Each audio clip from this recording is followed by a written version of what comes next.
All right, everybody, welcome to the next match in the EfU Heart of the Swarm Tournament. I'm JaydeMoon. And I'm Sternhund. And it looks like we're going into the first game of the losers bracket, and it's the last game of round one. It's going to be Caster versus Nemesis, or VanillaPudding, in Newkirk Precinct. So this is going to be interesting to watch, especially since Caster's talking about how he beat a Grandmaster recently. So I feel really intimidated on behalf of Nemesis here. But yeah, in the bottom right, as the orange Protoss, we have Nemesis, and in the bottom left as the purple Protoss, we have Caster. And then there's Touchpad Kane to come in with snarky commentary. Right. Well, again, VanillaPudding is still kind of learning the, besides the meta game, just the etiquette. And so, you had the good luck, have fun out of Caster, and then VP, just good luck. Yeah. So is better than just have fun, I guess, just not wishing them luck. Right. Yes. So I was talking to VP before the match or at some point, and I was recommending you got to do some really early play, because if Caster can take this to the middle to late game, Caster's pretty much going to win. There's no way out of it. He has to kill him early. So we'll hopefully see maybe a 4-gate or maybe some sort of really early aggressive play from Nemesis over here. So yeah, I guess we'll see. So this map is relatively recent, actually, and I don't know if it's a Heart of the Swarm map or just before Heart of the Swarm. How do you feel about this map? Honestly, I don't have really opinions on most maps. I guess I don't know enough about the game to understand the subtle differences. If there's a far away third, that might hurt Zerg or something, but this map seems okay. I don't know what to say. Well, it's a weird map because it's cut bilaterally down the middle. So it's looks like one of those stupid blotter pictures that psychiatrists make you look at. A Rorschach test, yeah. Right, yeah, that's because you're smarter than me and know what it's called. No, it's because I read Watchmen, the comic. Oh yeah, that's right, that guy with the face. Right. So it looks like VanillaPudding here, a little confused. I guess he thought he could scout the top left location for a person, but nobody there. Meanwhile, Caster's going 2 gates. So it looks like Caster's looking to do that early aggression. Meanwhile, Nemesis only has the 1 gate, and he's just catching up. And yeah, right, Caster's got both gateways going out on full blast here. He's not screwing around. No, and he's got his shady little zealot guys. Oh yeah, the Tron Zealot. Right, I guess that's what you get for being level 30.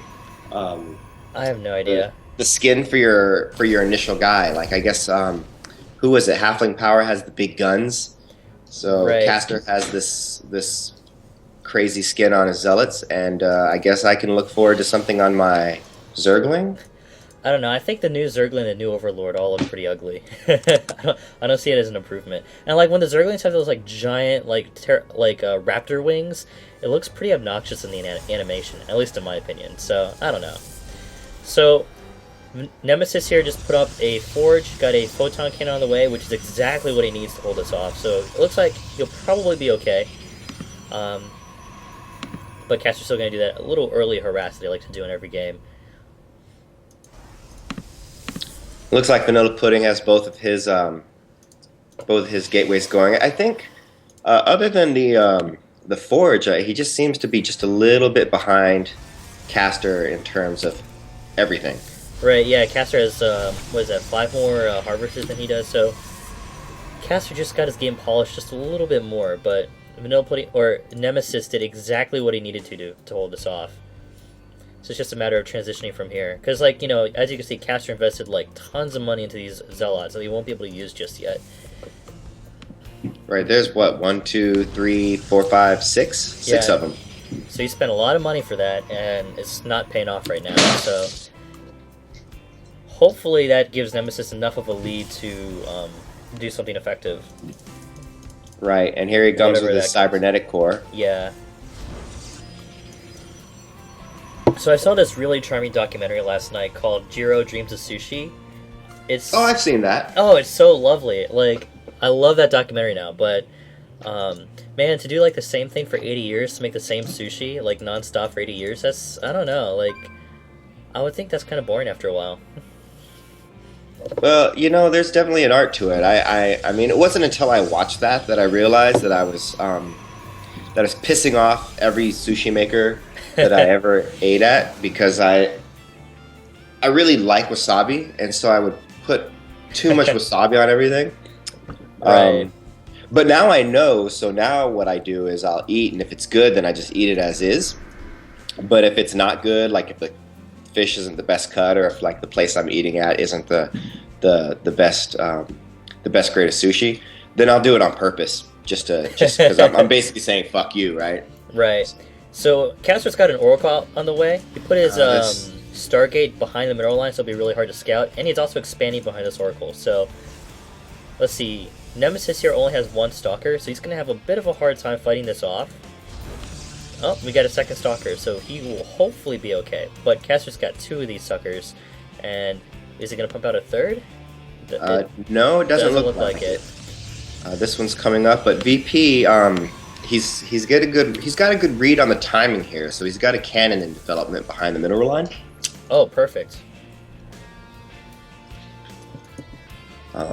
However, it looks like it's going to be just a little bit late, and right. Yeah. But it'll buy him enough time to get those Stalkers in, hopefully. Man, those things can kill cannons, 1, 2, 3, 4, 5. Not too bad, just 5 probes there.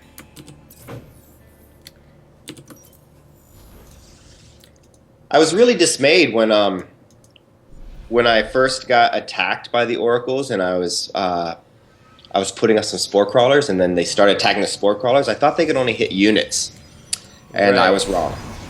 See, I thought they wouldn't really do enough damage to structure, so like one spore crawler would be enough, but evidently that's not the case. So Caster's got his expansion up. Kind of interesting, Caster does not have a mothership core. Actually, he does. He does. Oh, he does? Right over here over his army, just in front of his natural. Oh, I see. I'm just blind. Yeah, because Nemesis here just got his mothership core a bit late, but I think Nemesis has... See, it looks like his army is somehow scarier, but according to the army tab, it's really not. And, Oh, this poor Stalker is caught in the building. Wait up for me, guys. He really wants to go. You could see him just kind of twitching there. But don't leave without me. Alright, here we go. Another Oracle round, but this time the cannon's up. Yep. And yep, that seems to be enough. Caster's cranking out a Void Ray and more and more workers. He's got 37 workers to Nemesis's 23. So Nemesis is not in a good spot as a result. No, and I mean Caster's ahead on the base, and this is where scouting is really helpful. If Nemesis had somehow been able to note when this natural was going to be taken, then he might have been able to actually maybe sneak his own natural in. Right, or oh, that's interesting. This is the sight ability, so now the Oracle gets sight of all of these units for some period of time. Oh, that's really gay. Oh. But yeah, no, if he was able to scout the expansion, then he probably would have. That would have been his cue to both push out and expand himself. And because when Caster was expanding, his army wasn't up to tab, and I think like Nemesis has a pretty comparable army, or had a pretty comparable army up until that point. Actually, right now his army is actually larger by some degree, so maybe pushing out is a good solution. Because I'm not sure if Caster's Void Rays would do really well against a Stalker Zealot composition. No, not at all. And this is where just kind of having a read of what's going on is really helpful. Because VP does have this army, but he's also huddling in his base. Probably a little bit worried about these oracles, right? Oracles, which then they pop in, and next thing you know, Caster has an exact idea of where this army's at. So a new addition in Starcraft 2 that Nemesis might not know about, since he's a Starcraft 1 player, is the Warp Gate, which allows him to warp in units instantaneously. He's still working on gateways, which I think by all means is still not too bad, but Caster's got the Warp Gate, so he can do an instantaneous response once he's attacked. Right. And no, he doesn't know actually about warp gates or wasn't thinking about them because he was actually commenting after these matches that it felt like Caster was reinforcing his army really quickly. Right. And Caster explained, "Oh, it's because I was, warping them in." Right. So Caster knows that the army is up here. He was able to use that Oracle sight ability to get a perfect vision of what's going on. But it looks like, I guess he's scouting for an expansion up here, just to be safe.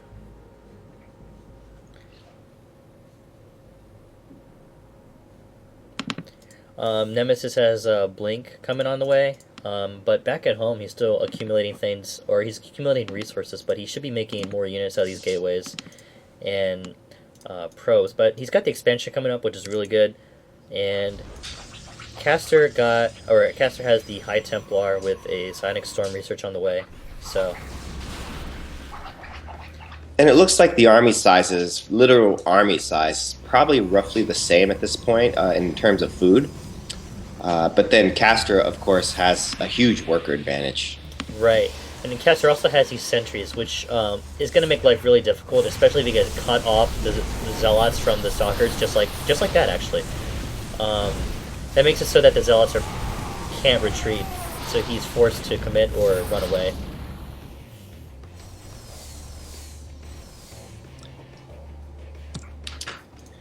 And after that engagement, VP has about twice the resources lost.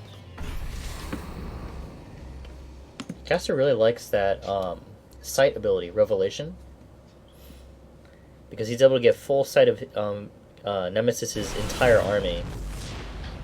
Right, and then I think he also gets half the vision of the army itself. Right, so it scouts for him. So it's a pretty strong. It's a pretty strong power. I feel. I mean, like we have the Overseers in Zerg, and you can make a changeling, but that's just one little changeling. Whereas with and they can kind of isolate that. But with this Oracle ability, I mean, it can grab your whole army. Yeah, even in Starcraft 1, they had the Parasite ability where you could do this effect to one unit, but to get it on a whole clump of units like that, that's really intense. Right, because, I mean, you can't isolate that unit. Like, you can't just move that unit somewhere else and hide what you're doing. All right, here we go. That was a nice storm. Right, especially since the Zealots had him surrounded, so he couldn't move around too much out of the storm. And looks like VP misclicked there on all his Zealots, and they ended up killing his pylon? Not the pylon, but the Templar Archives. Well, I guess I missed that, but... Yep, and there's the GG from Nemesis, so he's... I think, like, his army size was pretty comparable to Caster's pretty early on.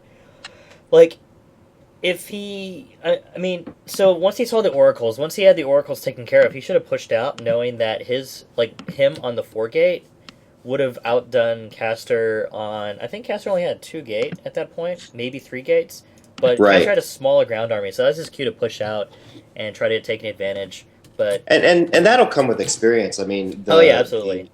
The ability to scout, knowing that he's making a second base, which is going to have an impact on his army size, and then seeing that he's invested in these oracles, that's also going to impact his army size. Right. So, but all right, well, that's game 1. Looks like Caster's up, and so we'll go on to game 2.